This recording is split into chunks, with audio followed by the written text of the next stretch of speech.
Ils sont rares les endroits où vous ne les retrouverez pas. Ils sont partout, au centre-ville, en périphérie. Ils sont quasiment partout sans exception. Parce que pratiques, les engins à deux roues ont fini par entrer dans les habitudes de nombreux Camerounais. Les acteurs du secteur, ce sont ces milliers de jeunes qui sont parfois formés, souvent moins formés, et que les universités et les établissements scolaires versent sur le marché de l'emploi au Cameroun sans qu'ils ne puissent trouver des opportunités d'insertion. Mais si les mototaxis ont envahi les grandes villes du Cameroun, c'est aussi entre autres la conséquence de l'absence d'un système de transport de masse fiable qui puisse répondre aux besoins de déplacement des populations en constante croissance. Aujourd'hui, c'est un véritable phénomène que les grandes villes tentent de rattraper. En ont-elles la volonté et les moyens? Quels sont les défis que la régulation du secteur pose aujourd'hui? Ces questions sont au cœur de cette édition d'Equinox Soir sur Equinox Télévision. Bienvenue à votre programme de décryptage de l'actualité.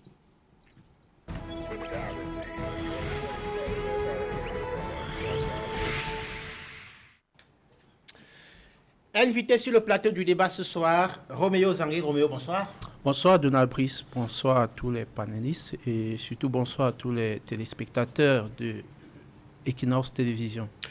Vous êtes mototaximan à Douala, merci d'être avec nous ce soir. Nous accueillons Maurice Somo. Maurice, bonsoir. Bonsoir. Vous êtes psychologue, merci d'être avec nous et enseignant. Psychosociologue et enseignant, merci d'être avec nous.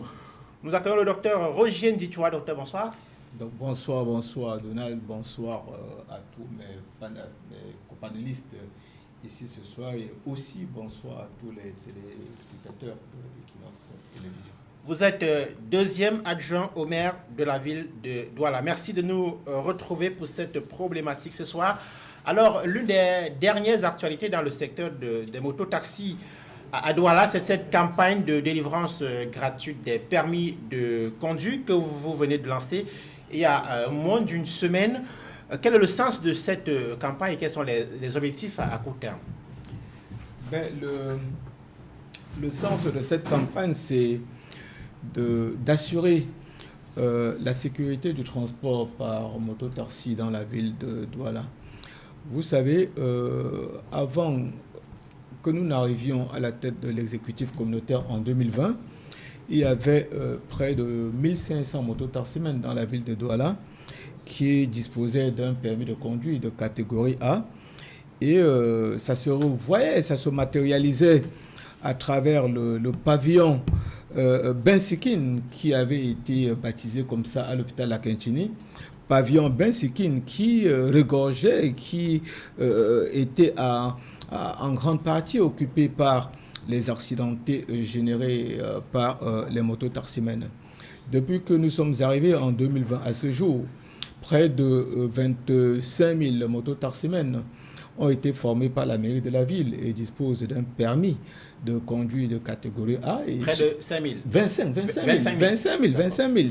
Plus de 25 000 même. Hein, presque plus de 25 000. Et subitement, parallèlement, on ne parle plus du pavillon Ben-Sikine.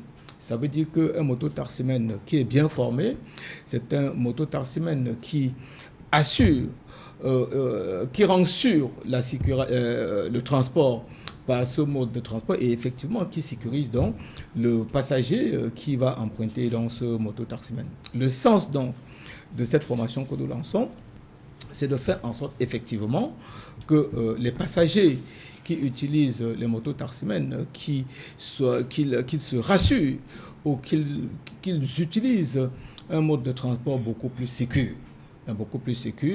Lorsqu'on est mieux formé, le service qu'on rend au public est de meilleure qualité. Donc c'est vraiment permettre aux mototaximens de rendre un service, c'est un service public, de rendre un service qui soit beaucoup plus sécur pour les usagers de la route. Est-ce qu'il y a des objectifs à court, à moyen terme, objectifs chiffrés? L'objectif, nous, on aime les chiffres. Hein? Nous avons lancé cette formation pour 5 000 mototaximens. 5 000. Nous sommes en train de former 5 000 mototaximens. Nous savions, lorsque nous avons lancé ce projet de formation et d'assainissement de ce secteur, nous avions fait une étude.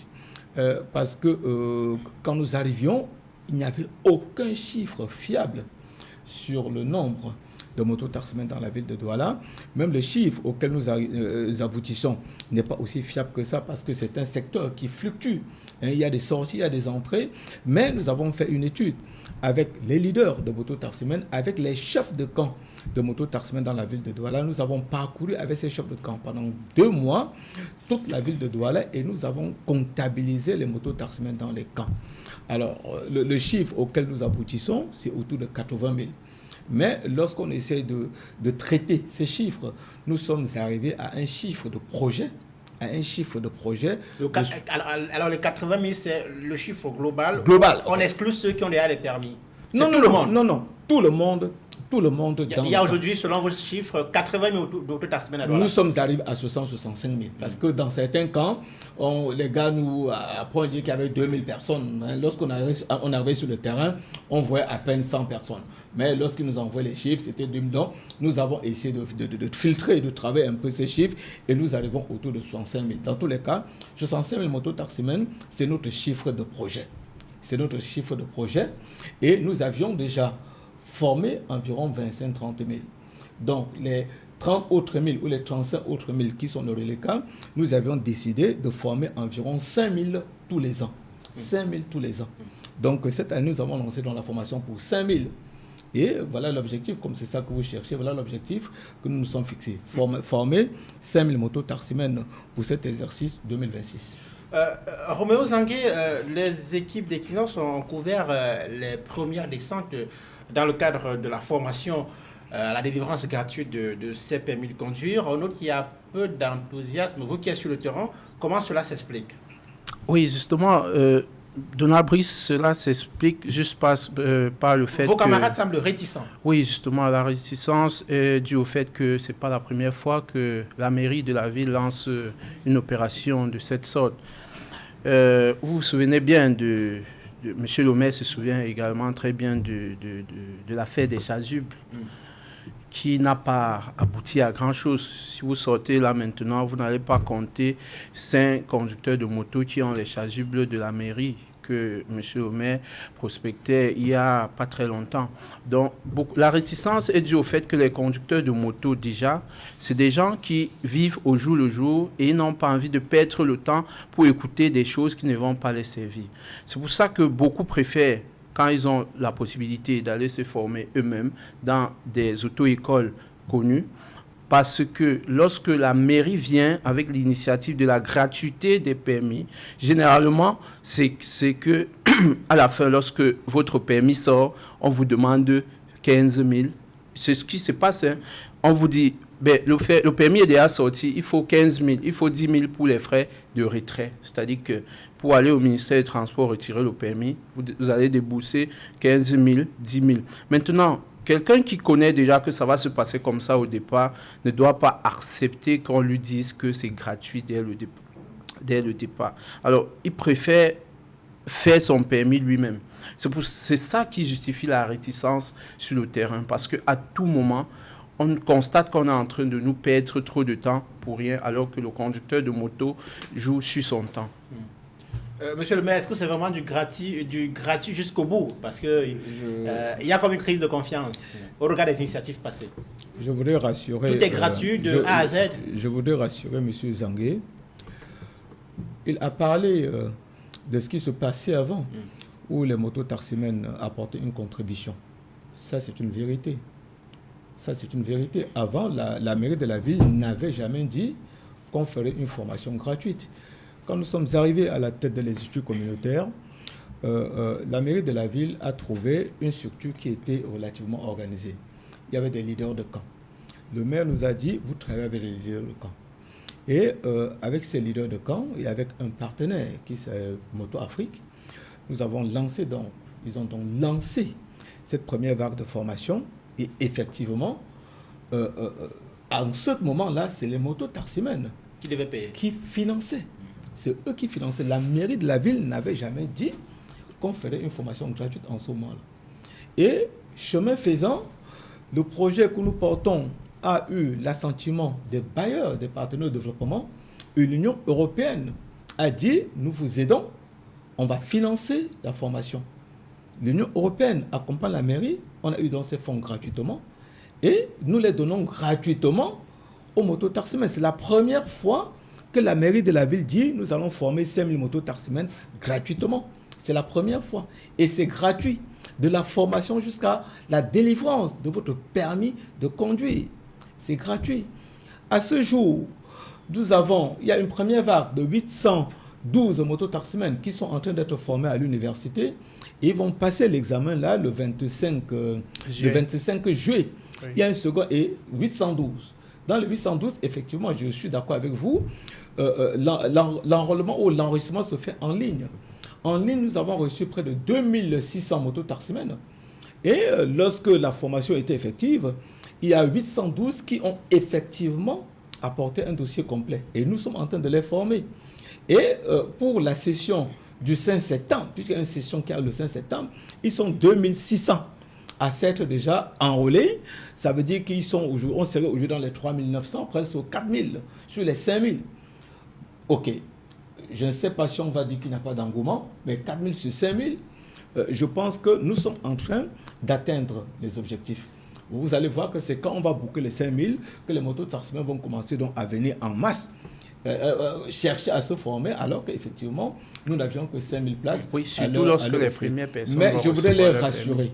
Je voudrais vous rassurer que cette formation de 5000 est gratuite. De la formation, dites bien de la formation à la délivrance de votre permis de conduire. Maurice Omo, lorsque vous écoutez les appréhensions du secteur des mototaxis dont Roméo porte la voix aujourd'hui, vous parlerez de méfiance entre les acteurs? Non, ce que je vais dire d'entrée de jeu, c'est que je voudrais avoir une pensée d'abord pour ceux qui ont émis la thèse de normaliser l'écart. Normaliser l'écart parce qu'en fait, on est toujours très mal à l'aise lorsqu'on trouve sur un plateau de télévision et qu'on en soit à discuter sur ce qu'on appelle la profession de mototaxi dans un état sérieux. Vous voyez, c'est-à-dire que c'est quelque chose dont on ne parlerait pas. Ça, le fait, la profession de mototaxi, c'est l'écart par rapport à la norme. Vous voyez, logiquement, on ne devrait pas parler de profession de mototaxi. Vous voulez dire que dans beaucoup de pays, ça n'existe pas? Non, ça existe, mais pas avec l'ampleur qu'il y a aujourd'hui dans notre pays. Vous voyez, on ne le dira jamais assez. Personne, et je parle sous le contrôle de Roméo. Oui, de Roméo, qui sait très bien qu'aujourd'hui, les jeunes se retrouvent dans la rue pour devenir des mototaximans, faute de mieux. Bon, malheureusement, nous acceptons, et je parle comme ça par devant monsieur le maire de la ville qui sait très bien qu'en temps normal, il serait venu ici. L'adjoint au maire, précision. Non, c'est le maire. Attends, non, oui, c'est monsieur le maire. Vous ne lui enlevez pas cette reconnaissance, c'est monsieur le maire. Ça, il parle ici en lieu et place de monsieur Mbassa-Diné. Attention, ce qu'il dit, la langage, je parle du rôle d'un vieil administrateur que je suis également. Comprenez? Alors, j'ai dit logiquement, monsieur le maire serait ici parce qu'on parle du transport urbain, parce que le RER qui part de Bonamoussadi à Ndokoti pose des problèmes, on discute ici. Mais regardez ce que nous sommes en train de discuter ici, là, c'est-à-dire que l'affaire, est-ce que les mototaxis sont bien organisés, est-ce que la confiance... Bon, ça c'est une parenthèse, c'est une mise en bouche, c'est comme ça que vous aimez à le dire. Quand j'ai dit ça, monsieur le maire, je sais que bientôt, le prochain mandat arrive. Je suis sûr que vous serez reconduit et vous reviendrez ici pour nous parler des RER, et des tramways, du tramway. Du BRT et du tramway. Du BRT et du tramway pour la ville de Douala. Je sais qu'il y a des projets dans ce sens qui sont en cours. Absolument. Très bien. Alors, quand j'ai dit ceci, je reviens à l'idée que il faut quand même tirer un coup de chapeau à la fois au Ben Sikiner et également à la mairie de la ville. Pourquoi je le dis? Simplement parce que ceux qui aujourd'hui sont à la profession de Ben Sikiner, aujourd'hui c'est des personnes qui en réalité par essence, et ça c'est le psychologue qui parle, qui sont par essence frustrés. Ils arrivent dans une profession, ils sont frustrés. Et quand des personnes arrivent et qu'ils sont frustrés parce que c'est pas ça qu'ils ont voulu faire, ils deviennent du coup très susceptibles à un certain nombre de choses. Et donc, il faut les traiter avec beaucoup de délicatesse, beaucoup de management. Attention, il ne faut pas les heurter. Et donc, forcément, en disant, c'est déjà bien qu'ils acceptent comme ça de s'asseoir et de discuter avec les autorités. C'est normal que chaque fois qu'il y a quelque chose qui n'est pas totalement bon, qu'ils soient en train de se plaindre. Et pour dire, ici, ce n'est pas totalement. Leur réticence vient de ce que les choses, quelque part, probablement, ne sont pas faites comme elles doivent se faire. Il faut peut-être là où la mairie de la ville peut être également félicitée parce qu'ayant pris le problème à bras le corps, ils essayent de faire tout ce qu'il faut. La mairie fait quand même tout ce qu'il faut. Il vous parle de formation, on vous parle de la gestion de cette procédure, de l'encadrement qui va avec. Ça, c'est déjà bien que la mairie le fasse très bien, au lieu de laisser donc ceux qui sont dans cette profession dans la nature. Bon, maintenant, ils doivent continuer à faire des efforts parce qu'ils savent qu'ils ont affaire à une population extrêmement délicate. Quand je suis au volant de ma voiture, et quand je rencontre un Bensikina, quand un Bensikina, je le frôle ou quoi que ce soit, honnêtement, je comprends sa colère. Quand je descends, je voudrais être le plus souple possible. Parce que lui, de là où il est là, quand il regarde, il croit que moi je suis un anti de la société, un privilégié de la société, et que lui, il est un déchu. Et quand ils font ce qu'on appelle une attribution causale. L'attribution causale consiste à dire que si je suis dans la condition où je suis là, c'est vous là qui avez fait que je sois là où je suis actuellement. Vous voyez la situation. Donc c'est à partir de ce moment que les choses là, cette affaire est plus compliquée que ce qu'on dit là depuis. Docteur Roger, dis-toi, certes on est au démarrage de cette campagne, mais comment est-ce que vous expliquez le peu d'engouement qu'on a? Est-ce que vous avez fait une enquête de satisfaction pour savoir pourquoi ces gens tardent à vous rejoindre? Ben, c'est la question que personnellement je me pose. C'est la question que je me pose. Et lorsque vous avez suivi l'intervention tout à l'heure de Roméo... Est-ce que vous les écoutez pas? Vous ne... On les écoute. La doléance, leurs attentes? La première chose que le maire de la ville m'avait instruite lorsqu'il me chargeait de coordonner cette activité, c'était de travailler avec des mototaximens. C'était de travailler avec les leaders de mototaximens. Et je prends quiconque ici au défi. Ce projet, nous l'avons écrit de A à Z avec les mototaximens. C'est pour dire que tous les mois, on tenait des réunions presque toutes les semaines avec les leaders de mototaximens. Et effectivement, il y a quelque chose qui a un peu cassé ou enrayé un peu la machine. Il en a parlé tout à l'heure, mais pas pour les mêmes causes. C'était ce problème des chasubles, où les mototaximens pensaient que la mairie de la ville se sucrait financièrement sur le dos des mototaximens, ce qui était faux. J'ai dit ici et j'ai dit que je mettais ma place en jeu si un mototaximen me prouvait que la mairie de la ville avait eu 5 francs de MTN. Tout ce que nous avons eu, ça allait aux mototaximens. Or, c'est ça, et des gens ont manipulé le mototaximen. Ceux qui étaient contre que les choses marchent ont manipulé certains mototaximens pour leur faire dire qu'il y avait une histoire de publicité. Et je pense que notre ami, monsieur professeur Somo, vient de le dire.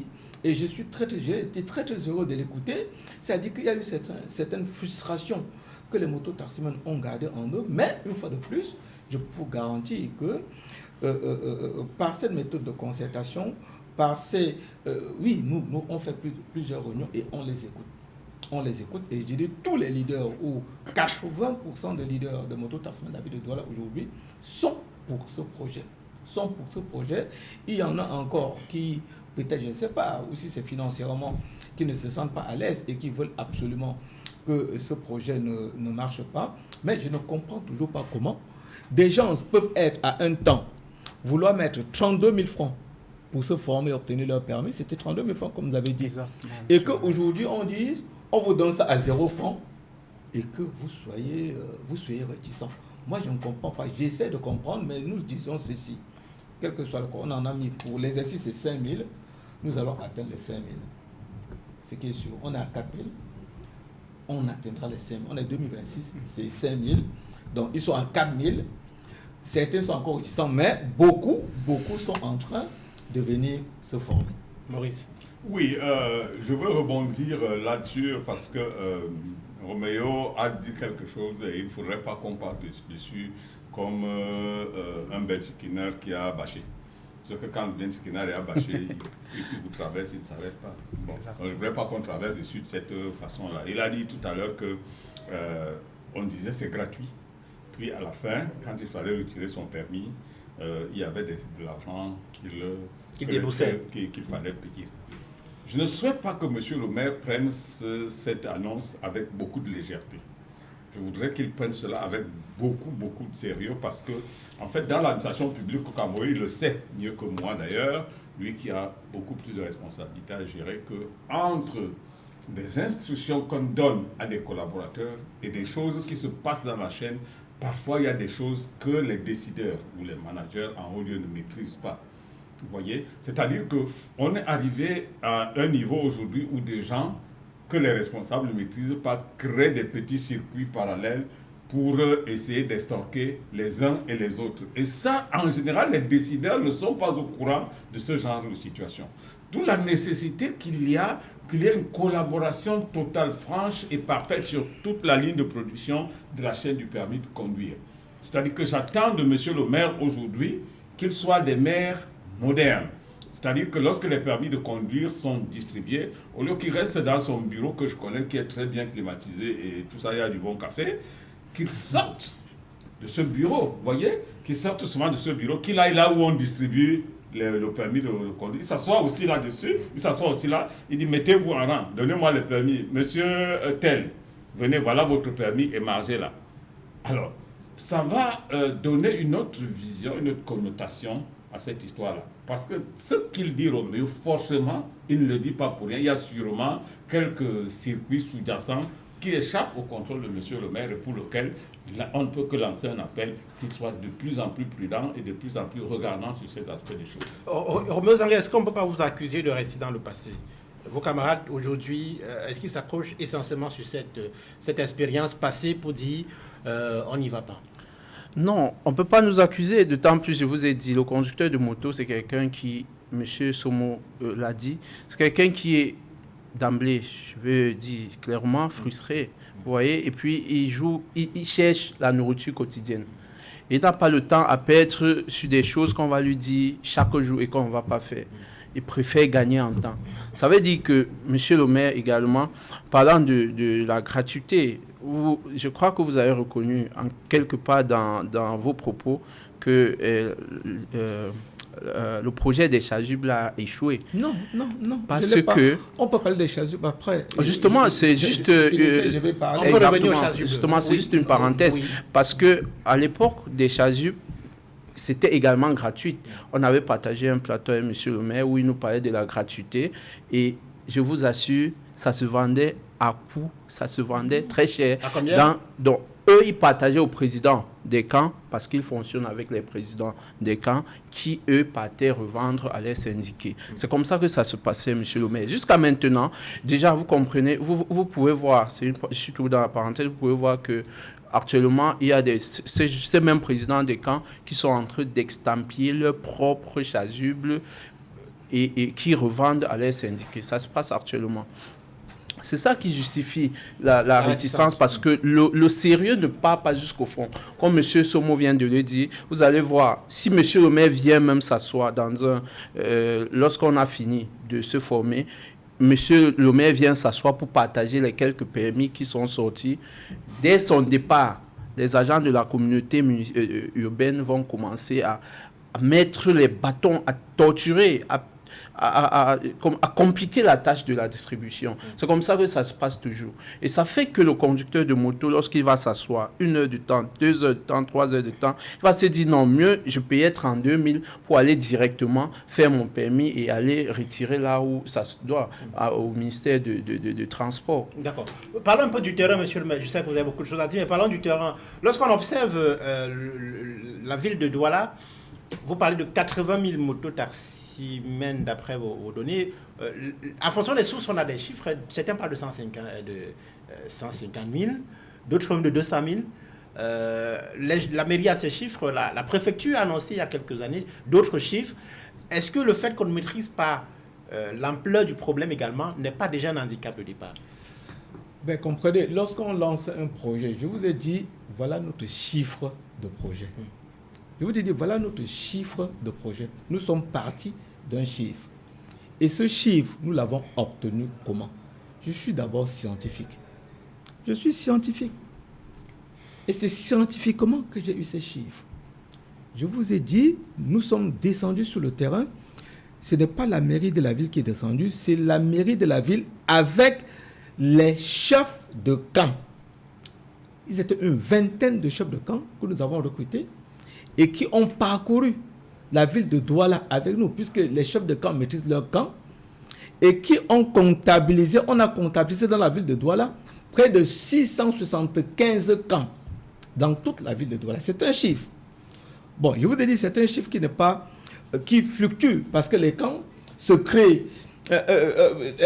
Mais au moins, pendant cette période, on a identifié 675 camps. Et dans ces 675 camps, nous avons fait une étude statistique. Les données sont là.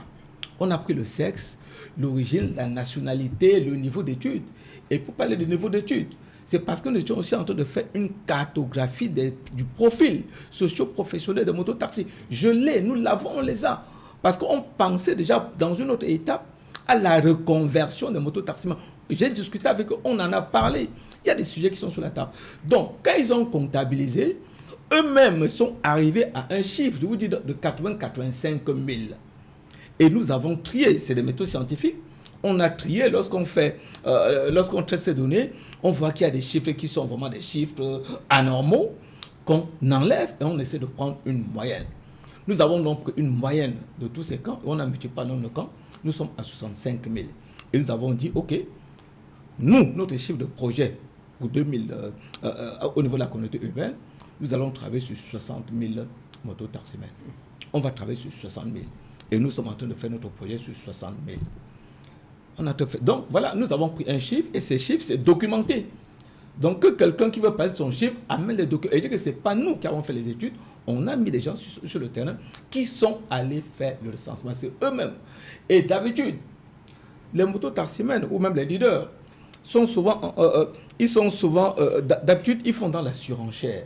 C'est-à-dire ils ont intérêt à multiplier les chiffres pour essayer de tenir. Mais c'est eux-mêmes qui nous apportent un chiffre de 85 000. Nous partons sur ce chiffre et on dit, OK, voilà notre chiffre de projet. Nous sommes pas de 60-65 000 et c'est de ce que nous sommes en train de travailler.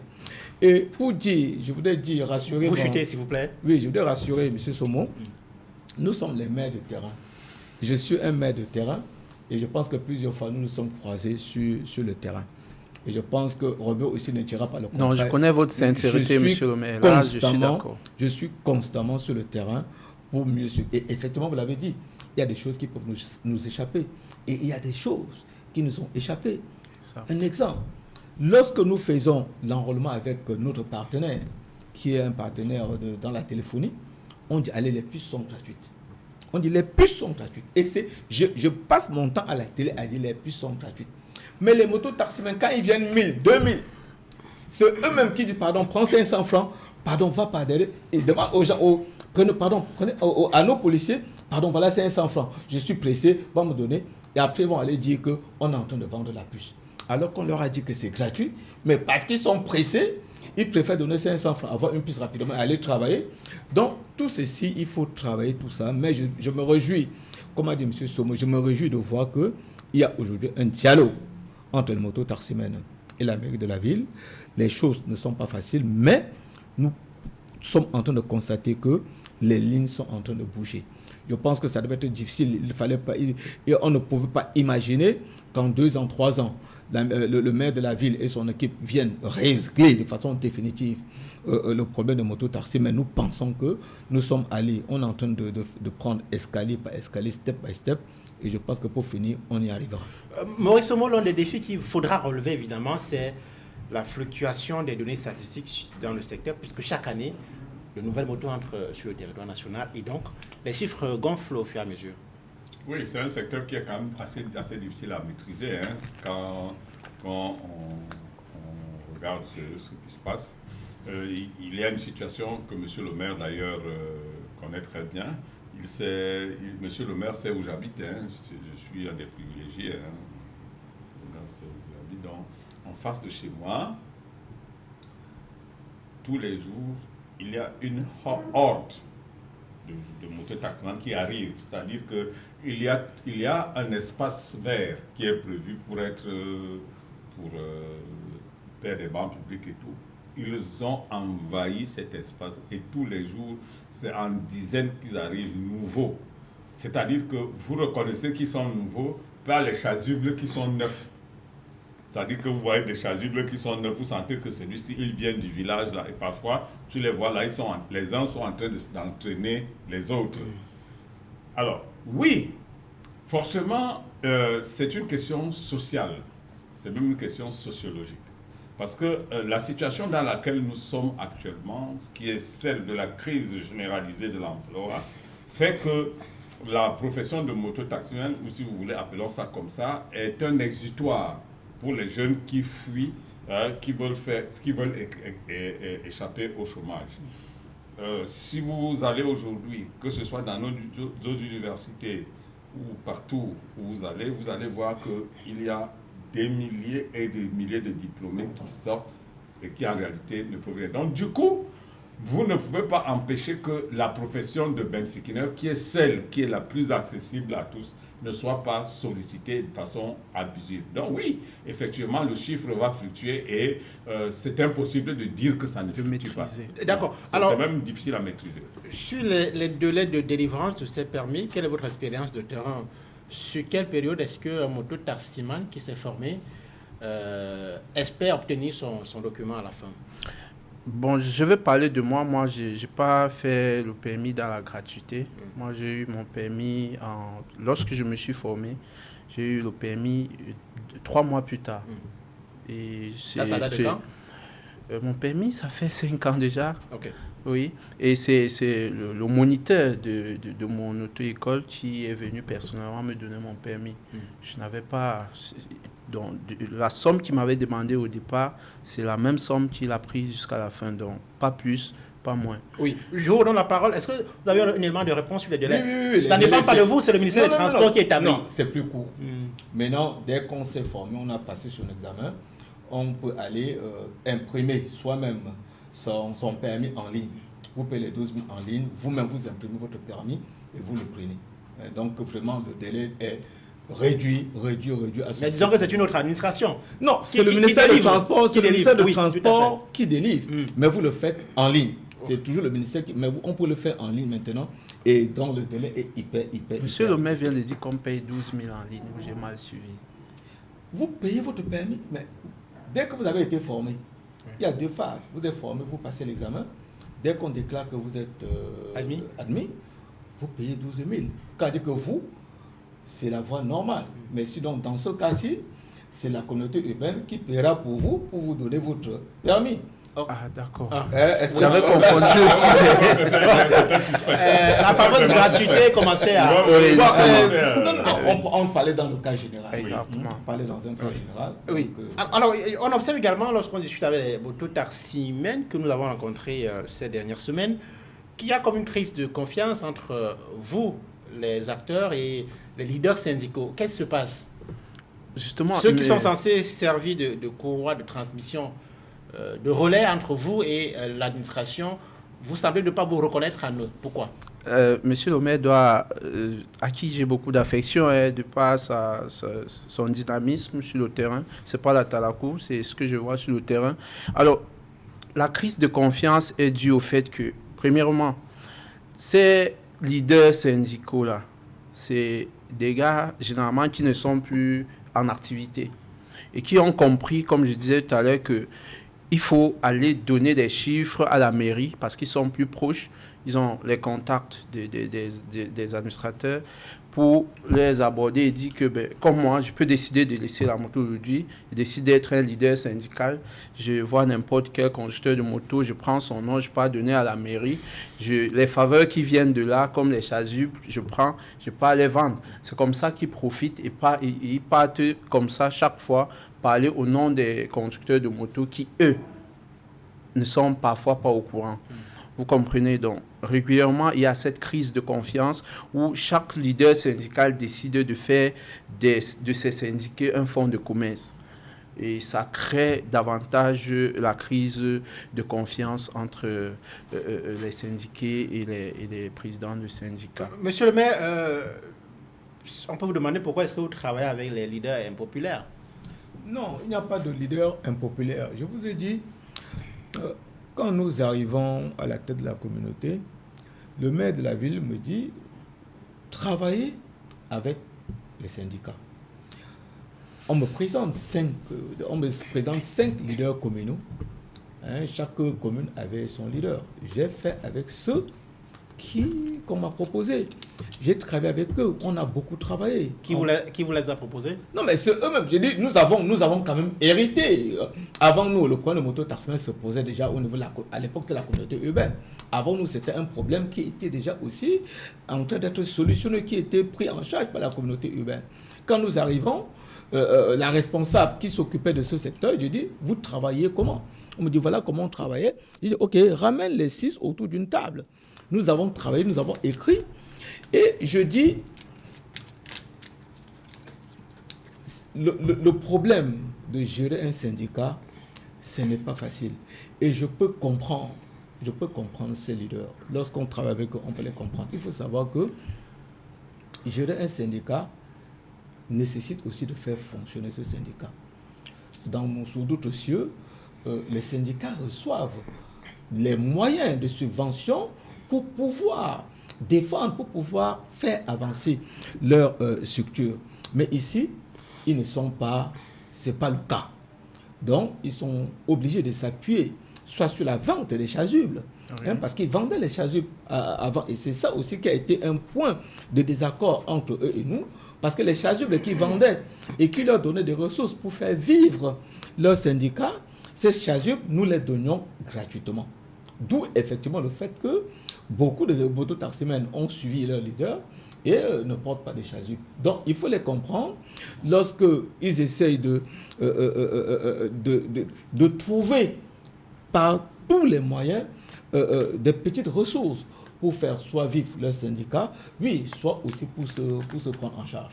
Monsieur le maire, je reprécise ma question. Si vous travaillez avec des leaders syndicaux qui ne peuvent pas mobiliser, qui ne peuvent pas être écoutés, votre message aura du mal à passer. C'était ça le sens de la question. Le sens de votre question, je pense que M. Remo doit comprendre il doit confirmer que j'ai eu à organiser ici, au niveau de la salle de fête d'Aqua, une réunion uniquement avec les chefs de camp. J'ai organisé une réunion avec les chefs de camp. Je vous ai dit que lorsque nous avons décompté, il y avait près de 665 camps. J'ai reçu ici à la salle de fête d'Aqua 665 chefs de camp. 675. 65, il devait être 65 ou 75, quelque chose comme ça. Mais on est dans le même ordre, de chiffres. J'ai travaillé avec tous ces leaders et nous avons compris, nous avions compris qu'il y avait une légère cassure entre les leaders et les chefs de camp. Et j'ai fait aussi une réunion qui a été difficile à mettre en place entre les leaders et les chefs de camp pour dire aux leaders, vous ne pouvez pas être leader si vous n'avez pas les chefs de camp avec vous. Et dire aux chefs de camp, vous avez besoin des gens qui ont déjà un entre-gens au niveau de l'administration. Parce qu'une fois de plus, pour diriger, il faut être capable de convaincre, il faut avoir un carnet d'adresse. Et ces gens-là ont déjà des entrées. Donc, j'ai tout fait pour qu'il y ait une synergie d'action entre les leaders et les chefs de camp. Ça a été aussi l'une de mes missions. Et je continue à faire en sorte que cet équilibre-là, ce pseudo-équilibre qu'on a trouvé, que cet équilibre soit maintenu. Ce n'est pas aussi facile, mais ça faisait partie aussi, quand je l'ai constaté, ça fait aussi partie des choses que j'ai dites qu'il faut que je réussisse avant de partir de la communauté. C'est-à-dire faire en sorte qu'il y ait une synergie d'action, faire en sorte qu'il y ait une paix retrouvée et faire en sorte que les syndicats de mototaxi soient des syndicats beaucoup plus forts et beaucoup plus disciplinés. Parce que c'est avec ce genre de syndicats que nous pouvons réussir notre mission. Maurice Somo, en matière de psychologie de groupe, lorsqu'on n'a pas des gens qui peuvent parler et être écoutés, c'est un problème aussi. Très bien, c'est vraiment cette question tombe à point nommé. Ça, je voulais interpeller une fois de plus Monsieur le maire pour dire quand on a décidé d'encadrer ces populations, ces jeunes, ces personnes qui sont essentiellement des jeunes, il faut le dire, il serait souhaitable que le processus soit à la source, à la base.